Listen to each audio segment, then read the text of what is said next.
Good morning. As George mentioned, my name is Mike Chilcoat. I am on Young Life staff in what's called the Keystone region. That is Pennsylvania and a little bit of Ohio. Don't hold that against us, but that's where we're at. But my wife, Kimmy, and I, and our three girls, we live right down the street here. Again, consider Orchard Hill home. So thank you for having me this morning. I am sort of pinch hitting today. If you're an old Pirates fan, maybe picture me as Mike Easler. Or maybe Craig Wilson, remember that name, Craig Wilson, although that was a dark era for Pirates baseball. Maybe if you're a hockey fan, I'm Casey DeSmith, or the Steelers will say I'm Charlie Batch this morning. So thank you so much for being here and being a part of what we're doing. As George mentioned, we're kicking off a new series that's going to be in the book of Acts. And this morning, we're going to look in particular at Acts 17. The book of Acts originally was connected with the book of Luke. It was written as one book originally, then separated later. The book of Acts, though, in particular, is as exciting as any book in the New Testament. It's the origin of the Christian church, of the body of believers raising up in the church, and the opposition and the pain and the hardships and the difficulties that were navigated by Paul and others in the book of Acts. And we get here to Acts 17, and it is Paul continuing to bring the ministry to the Gentiles, bring the gospel to the Gentile world in Greece. And so we kick off here in 17 with Paul going to Thessalonica. And then in verse 10 through 15, we see Paul travel to Berea, not Berea, Ohio. It's Berea in Greece, not where the Browns have training camp. Although I think it would help the Browns if they began to have training camp in Greece. Maybe more free agents would sign there with the Browns. And then later after that, and in Berea, let me say this real quickly too, extremely responsive, the Bereans. This fun, exciting moment, and if you've been around ministry long enough or you've been in a church long enough, maybe you had one of those moments when, as you followed Christ, where you've had an opportunity to share with someone who, boy, they just lit up and they were ready for it. They were just almost like a divine appointment that they wanted to come into this relationship with Jesus Christ, and it was really fruitful and productive. Or maybe you had a group of people that, boy, it just feels like they were waiting for this to happen. That was the Bereans here, really responsive to Paul's message, and they wanted to put it into action right away. So Paul's coming off this great trip here, and then he slides over to Athens, also a town in Ohio, but again, this is the one in Greece. Don't get this confused, guys. I know everybody's always confusing Greece and Ohio. If you watch Mamma Mia, you're like, boy, Ohio looks great, right? No, this is a different place. So in Athens, if you know anything about Athens, this is a place that would have been filled with great thinkers and philosophers, and people in the town square would oftentimes be having debates and talking about philosophy, etc. And so Paul comes and has this interaction here in Athens. I'll pick it up in verse 17. I want to read you 22 and 23. It says this: Paul then stood up in the meeting and said, "Men of Athens, I see that in every way you are very religious. For as I walked around and looked carefully at your objects of worship, I even found an altar with this inscription, 'To an unknown God.' Now what you worship is something unknown I am going to proclaim to you." So this is this incredible moment here where Paul is listening intently. He's put the time in to understand the culture. It's actually this beautiful picture Paul gives us here of cultural intelligence. He doesn't just come in like a bull in a china shop. He doesn't come in guns blazing. He listens, he understands. He's spent time understanding the culture and observing. He's very complimentary and gentle as he says, "I can see you're very religious. And as I've looked around and I've studied the culture here, I even saw one inscription that says 'To an unknown God.'"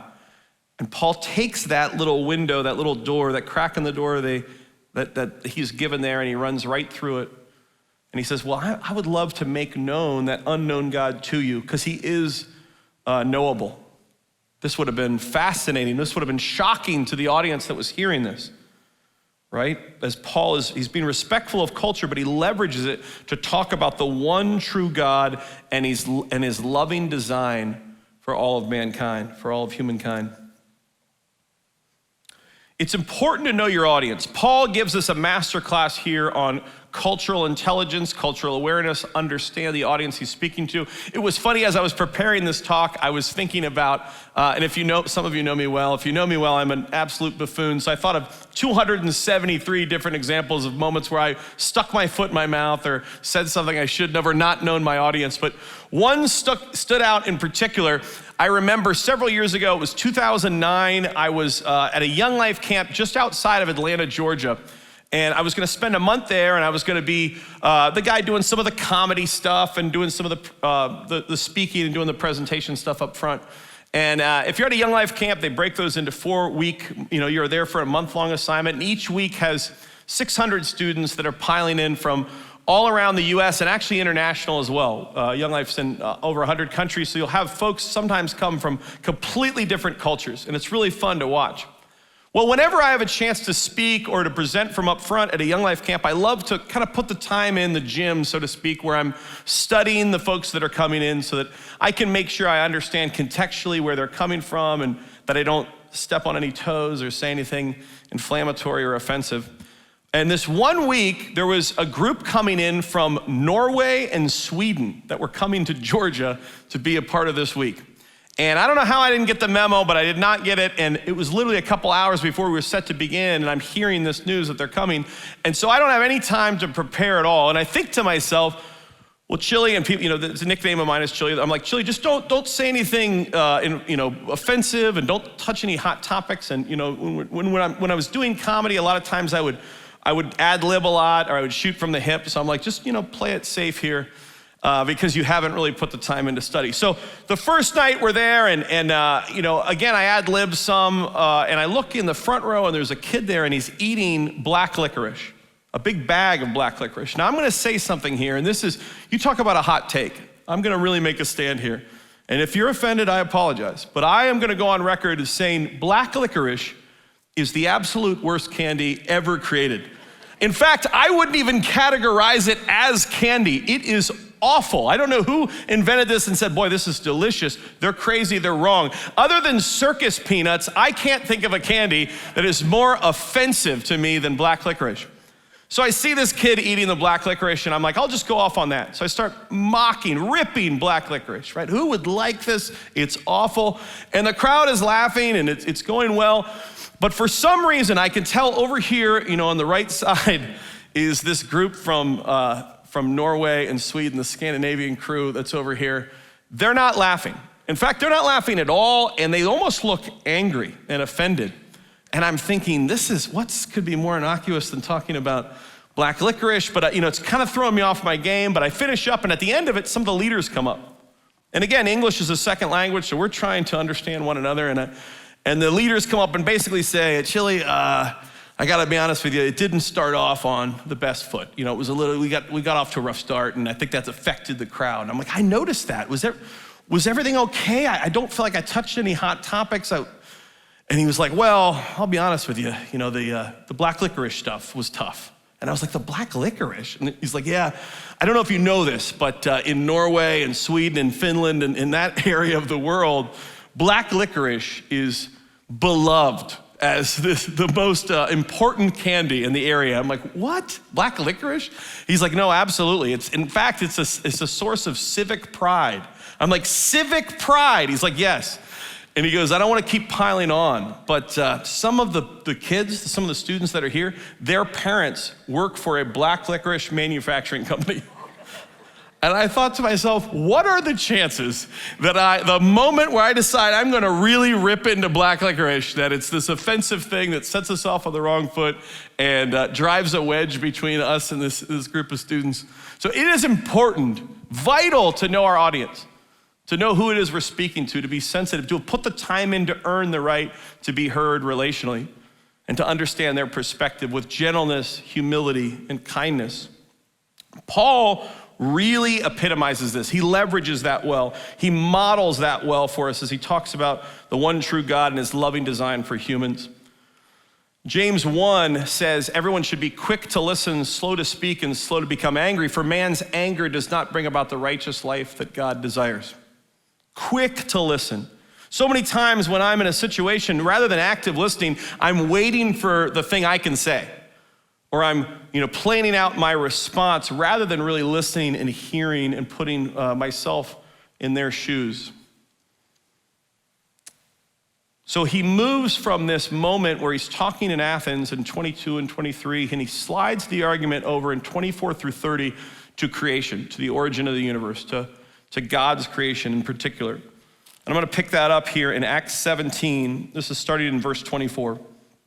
The God who made the world and everything in it is the Lord of heaven and earth and does not live in temples built by hands. He is not served by human hands as if he needed anything, because he himself gives all men life and breath and everything else. From one man he made every nation and of men and women that they should inhabit the whole earth, and he determined the times set for them and the exact places where they should live. God did this so that men and women would seek him and perhaps reach out for him and find him, though he is not far from each one of us. For in him we live and move and have our being, as some of your own poets have said, we are his offspring. Therefore, since we are God's offspring, we should not think that the divine being is like gold or silver or stone, an image made by man's design and skill. In the past, God overlooked such ignorance, but now he commands all people everywhere to repent. Paul's audience would have been blown away by this. Certainly in Athens, there was all kinds of arguments between philosophy and different schools of thought, and this one would have been new. I don't know if there was an openness there, but they certainly would have perked up because this would have been radical. A personal, singular, one God who's personal and desires to know people intimately and created them with intentionality. It isn't just random chance or a cosmic accident. This would have really, really stood out. Paul knows his audience here. If you read another creation account in Genesis 1 with Moses, Moses is writing this to an enslaved people group to let them know that their existence is not random chance. He's writing them knowing that they've been enslaved, the kind of opposition and pain and difficulty and challenges and hurt that they have gone through and navigated. I can't even comprehend. I've never experienced anything like that. But Moses is aware of this as he's writing it. He's aware of what the audience, where they've been, what they've gone through. And he's thinking they need to know that they were created with intentionality, that they were fearfully and wonderfully made. In fact, Psalm 139, that's exactly what it says. Psalm 139 says, I praise you because I am fearfully and wonderfully made. We have God's fingerprints all over us. If you're a parent in the room, you'll understand this. I have 3 daughters. 3 daughters are some of my very best friends. I mean, I love being a dad. It's been a fantastic ride. But you cannot possibly prepare yourself for the childbirth experience. You can't. I mean, literally each time, even the third one, I'm like, okay, mentally prepare yourself that your face doesn't just, show the shock. You're trying to make sure your wife is comfortable and calm. And really the guy's only role is to hand ice chips and say, I'm really sorry about this. You're doing great. You look beautiful. That's really your role. So in that process with these, the 3 daughters in this moment, that verse was just rattling around in my head. Fearfully and wonderfully made. You see God's design in it. You see the intentionality behind it. It's a beautiful thing. Rebecca McLaughlin says this: if we are no more than the features that can be described by science and our only story is the evolutionary story, we have no grounds for insisting on human equality, protection of the weak, equal treatment of women, or any of the other ethical beliefs we hold dear. If this is the case, if that's all we are, if we could just boil it down to that's the existence of humankind, if there's no right or wrong, if there's no absolute truth, then we won't sacrificially love anyone. If it's just we're here to grab as much pleasure as we can have for ourselves and that's it. Maybe it's Oscar Wilde's argument of hedonism, where it's like the chief end of man is my own happiness. The world revolves around me. I'm just gonna grab a little, fleeting moments of pleasure and that's it. That's what sums up my existence. It's not any more than that. If that's the case, then what Rebecca McLaughlin says really holds water. An implication of morality indicates a creator. An implication of morality indicates a creator, a personal and relational creator. Now I'll get back to that. Let's earmark that for now and we'll come back. When breaking down the possibilities of the origin of the universe, it can be separated into three potential options, three main buckets. Those buckets for the origin of the universe would be nothing, impersonal, or personal. Nothing, impersonal, or personal would be the three major buckets. The basic framework for the cosmological argument for the existence of God, the basic framework of that, as lifted and stolen from the C.S. Lewis Institute, would be as follows. It would break down like this. Number one, if something exists now, then something has always existed unless something comes from nothing. Number two, that something that always existed is most likely either the universe or one that's created the universe. And then that leads us into number three. If you can eliminate the universe as being that which has always existed, you're left with the one who has created the universe. That is the basic framework of the cosmological argument for the existence of God. Right there, sums it up. If you asked various people around, if you went out, man on the street, and did interviews here in the community or down in downtown Pittsburgh about the origin of the universe, if you interviewed folks about the origin of the universe, a lot of them would mention or endorse the Big Bang Theory. This theory, that would be common. This theory consists of the argument that an infinitely dense piece of matter existed and exploded, in this case went bang, and from the explosion, the universe went out. This explosion happened, the universe went out. This leads us back to the beginning with the same question of how did this infinitely dense piece of matter get there? How did it begin? How did it go bang? When did it start? It takes you right back to the original question of what caused this original piece of matter. I don't want to get into this too much, but even if you look at the second law of thermodynamics, you think that the universe is continuing to expand, burning out, indicating an end. If there's an end, then logically we would think back to there must be a beginning. If we glance back at Genesis 1:26, I referenced Genesis 1 earlier, and I'll read that to you right now. Genesis 1:26 says this: Then God said, let us make man in our image, in our likeness, and let them rule over the fish of the sea and the birds of the air, over the livestock, over all the earth, and over all the creatures that move along the ground. If you look at that, you read that account, we can see the anthropological side of this as well. At the height of creation, man is made in God's image. The height of creation, man is made in God's image. The earth had to be in place for man to survive. Humans are made to live in a gravitational environment. Everything from our blood flow to our sense of balance is influenced by this gravitational pull, by this gravitational environment here on the earth. When it comes to the force of the earth's gravitational pull, if it were different, greater or weaker by a measure of, now get this, 1 to 1 in 60 zeros. Imagine that number there. Life couldn't exist. Too weak, and the planets would fail to coalesce. Too strong, and the universe would collapse back in upon itself. Similar issues exist with the electromagnetic force, the velocity of light, both the strong and weak nuclear forces, proton to electron ratios, et cetera, et cetera. There are literally 100 plus of these that we could talk about. So unless it can be established that these physical constants, being what they are somehow necessary, the choices are either that we got inconceivably lucky or there was an intentional creation design in place. The universe speaks to design. George Greenstein, the astrophysicist, says this: nothing in all of physics explains why its fundamental principles should conform themselves so precisely to life's requirement. This is one of my favorite quotes. This is a great one. Robert Jastrow, a NASA scientist, also an astrophysicist himself, he said this: for the scientist who has lived by faith in the power of reason, the story ends like a bad dream. He has scaled the mountain of ignorance. He is about to conquer the highest peak. As he pulls himself up over the final rock, he is greeted by a band of theologians who have been sitting there for centuries.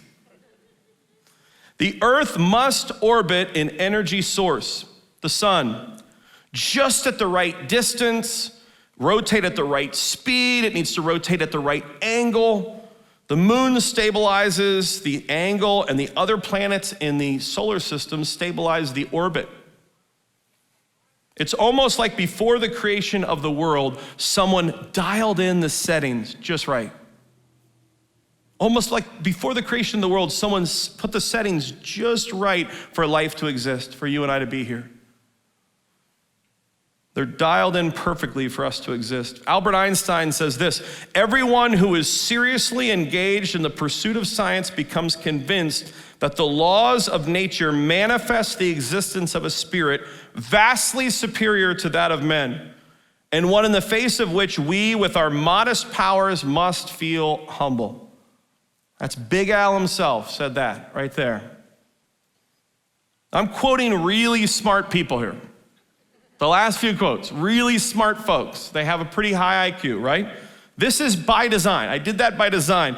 Keep in mind that I'm not the guy that you should or would have come and speak to you if we went any further into the deep complexities of the science at play here.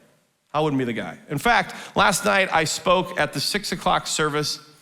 I go into the bathroom just to wash my hands before the service begins, and I'm sitting there at the soap dispenser, and I hit the pump like 6-7 times, and I'm like, okay, Orchard Hill, you need to raise your budget. You need to step your game up. This is some of the lowest grade soap I've ever been around. It doesn't even lather.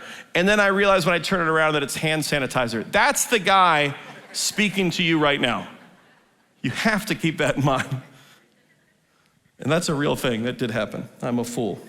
Anyway, for more depth of insight, to dive even deeper into this, you should look up folks like William Lane Craig and John Lennox. You should read their writings. It's brilliant. It's actually a wonderful blessing to the body of believers that we have thinkers like this that are diving into these things. Huge blessing. However, even a feeble brain like mine can comprehend what we're talking about and can walk out and look at the beautiful intricacies, the vastness of God's creation, and look at it and be humbled. As you look at even the science at play there, where you look at it and think, wow, God, this is beautiful. The vastness and detailed complexity of the world blows me away with the intentionality and the beauty of your design.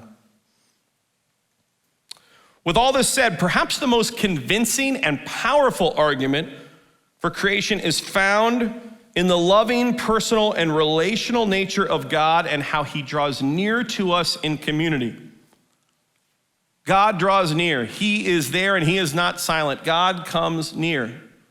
John 1:14. In fact, the Message translation of John 1:14 says, God put on flesh and moved into the neighborhood. I love that. That God puts on flesh in the person of Jesus Christ and comes to be with us, to interact with us, to be relational with us. Genesis through Revelation, we see this beautiful picture of a holy, loving creator God who rolls his sleeves up and wants to be with his people, wants to set up his tents and spend time with us and be with us in relational contact. So here's a great question. What was God doing before creation? I don't know if you've ever thought about that. Have you ever thought about what was God doing prior to creation happening? I mean, I've thought about this sometimes. It makes your brain hurt if you think about it real long, but when you think about it, there's moments where at first we're like, was he just kind of sitting in the dark? Was he just kind of chilling on a rocking chair and twiddling his thumbs and thinking, man, I am bored.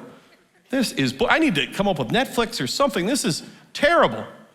Was that what was happening? No, not at all. Certainly not.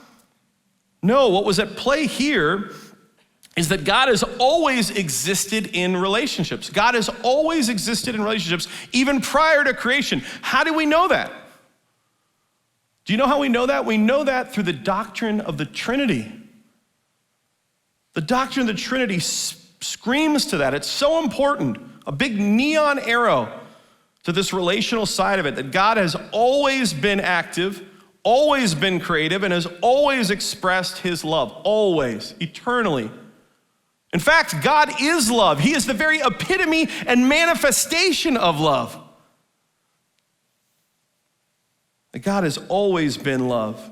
The doctrine of the Trinity shows us this relational give and take, this community, this right relationship between God and three persons that we see God's relational side.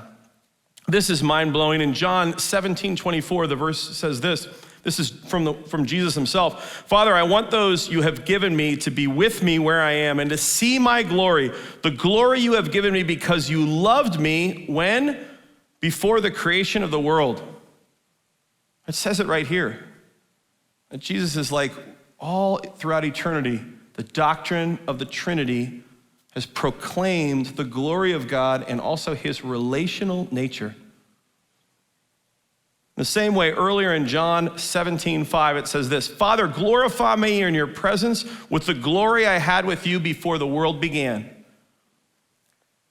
Relationships and love were not something human beings thought up and created.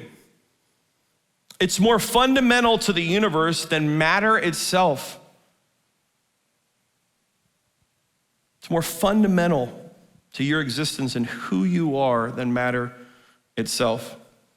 Now, this is elusive. When we start talking about love and the word love and loving relationships, boy, you look at the world and every song and certainly any breakup song and any movie or any TV show, all of it, 99.9% of it in some way interacts with love. They talk about it, it's elusive, they can't quite figure it out. Some of it is manifested in a way that's really unhealthy and painful and difficult, and you watch it. And again, I work with adolescents, and so many times when you're talking with students, boy, they're, as the old song says, looking for love in all the wrong places, or they're running to these things to help fill this void, this eternal void.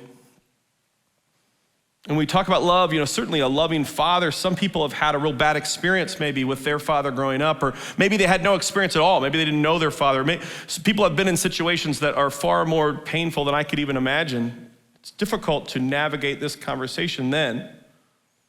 But we do have a loving father. We have the ultimate picture of what a father should be in the person of Jesus Christ. This explains why we are relational. Because we are made in God's image, we are hardwired to be in close relationships. It's in our very DNA. And this is a hard year we're coming off of. Are you kidding me? Next week it's gonna be, maybe it already is, I think next week's gonna be a year. The shutdown. It was funny, recently I found some old emails. I was doing a big event in downtown Pittsburgh a year ago, and the emails are like, hey, I think this COVID thing might be legit. And then the other emails are like, no, give it a few weeks, it'll be fine, right? Here we are a year later. And I think a lot of us have gone through a little more pain in this year than maybe we even realized, some worse than others. But there's some PTSD, there's bound to be some PTSD that we've experienced through this because we're created to be in relationships. And this has been taken from us. One thing that I think will springboard out of this, that I think is really good in a year of so many bad things, there's some good things too. And one of the good things I think that'll happen from this is that it will not be as hard as it was maybe in 2019 and earlier to lovingly and with gentleness and respect, to lovingly convince folks that you can't put all your confidence in this world. This world will let you down. It's not all bad, but this world will let you down. It will not fill you up eternally. It can't possibly stand up under that. It will rust, spoil, or fade. This world will disappoint. Maybe because of the year we've gone through and the world is, the captive audience that the Lord's had to kind of talk and speak and say, boy, there's another opportunity here to be in a right relationship. You can't put all your confidence in this world. Human love relationships are not a biological accident or an evolutionary adaptation. Human relationships are a reflection of the very nature of God and ultimate reality. Now let's circle back now through the lens of, we talked about God's creation and the relational aspect of it and how God has always been relational throughout time and throughout history, and he's hardwired us to be that way. Now, if you read Paul in 17:24 through 30, read it through the lens of Paul knowing his audience and speaking to them about why they needed to hear about how they were lovingly created and not a cosmic accident. It's a great time to ask the question, what's the basis for human dignity? Why do you and I even matter? Why does any of this matter? If God is the creator, okay, great. Well, what does that mean for you and I? Let's go back and look at some of these verses. Here's 24. The God who made the world and everything in it is the Lord of heaven and earth and does not live in temples built by hands. You were created intentionally and lovingly to be in a right relationship with God. Life to the fullest. You're not a cosmic accident. You were fearfully and wonderfully made. In 25, it talks about he is not served by human hands as if he needed anything because he himself gives all men and women life and breath and everything else. In 26, he talks about all nations as well. So all men and women, all nations. I love that this is added because this is so important for us to know through gentleness and respect and understanding and humility other cultures, other ethnicities, other colors, other backgrounds, other socioeconomic statuses, for us to seek to understand with humility and to celebrate the differences. Sometimes we think that the answer is color blindness. No, it's color consciousness. It's caring so much that you look at the beauty of how God made things so different and intimate and crazy and awesome all around. And all the differences are this beautiful tapestry of the mosaic of God's creation. And that we can love people enough to get to know where they're from and what they're about and what their experiences were like. Otherwise we undermine experiences or hardships that folks have faced. So here is God again Paul speaking lovingly about God's creation and how you're not a cosmic accident, and this is for everybody, all nations. God's the originator of all things. In 27, boy, and this is as big as any spot in here. God did this so that men would seek him and perhaps reach out for him and find him, though he is not far from each one of us. I love that. This is major good news here. There is a supreme God, both transcendent and immanent. He graciously desires a relationship with you and with me. He reaches out to us. He wants to be found by you if you reach out to him. But he also pursues us. He's the hound of heaven, continually pursuing us and offering this free gift, this gracious gift of a relationship with him. Unearned, unmerited favor. In fact, Matthew 7:7 says, ask and it will be given to you, seek and you will find, knock and the door will be open to you. That is a promise, Orchard Hill Church.